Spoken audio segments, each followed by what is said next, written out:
Here is your cinematic, emotional, long-form story, crafted exactly for YouTube narration, with a shocking hook, fluid paragraphs, and the 2 engagement prompts you requested. The Catastrophic Error: Why a Market Correction is Not a Store-Wide Sale. The floorboards were trembling beneath him the moment he realized what he had done. Screens flickered like dying stars across the room, charts collapsing as violently as his heartbeat.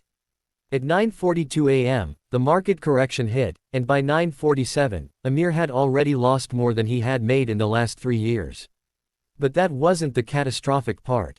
The real destruction had begun exactly one night earlier, when he convinced himself that a correction was nothing more than a store-wide sale, a chance to buy recklessly, joyfully, blindly.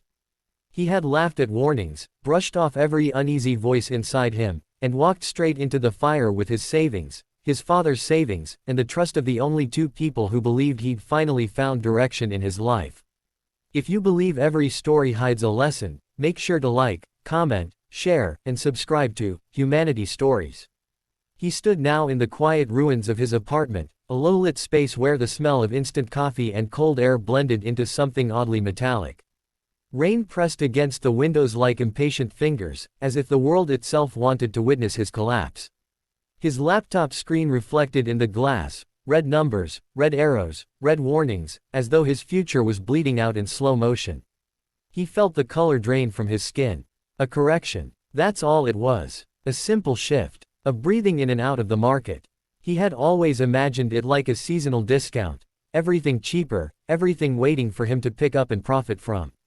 But life had a violent sense of humor, and the correction wasn't a sale, it was a storm disguised as an opportunity.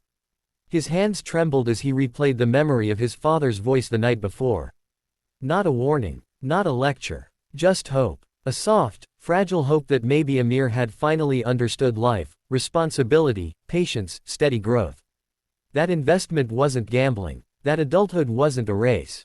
That maybe, just maybe, Amir had matured. He had smiled then, confident and excited, telling himself he was on the brink of something big. And now he stood here, hearing the echo of that same voice break inside his head, a slow and painful fracture. With each passing minute, the apartment grew heavier. The walls felt closer, the silence thicker. His mind drifted to his younger sister, who had handed him her saving jar the night before with shy pride, saying she wanted to help him build something real. She was 15. She believed in him more than he deserved. And because she believed, she trusted. And because she trusted, she gave. And because she gave, she lost. That was the catastrophic error, not the correction, not the numbers, not the panic. It was the trust he broke, the faith he mishandled, the hearts he didn't protect. The market could recover. Portfolios could rebuild. But trust, once shattered, it returned like glass, sharp, incomplete, dangerous to hold. He walked to the window and stared out at the rain-soaked world. City lights bled across the wet streets, stretching into long, golden scars. People were moving, rushing to work, crossing roads, holding umbrellas, living lives that didn't collapse at 9:42 a.m. He wondered if they had ever made a decision that haunted them. A decision that tasted like iron and regret. A decision that pushed them into a version of themselves they didn't recognize. He let out a shaking breath and collapsed onto the couch, staring at the faint cracks on the ceiling.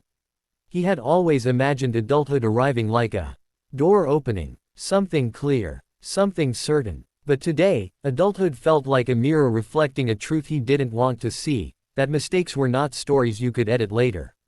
They were stains, soaked deep into the past. Hours passed in a haze.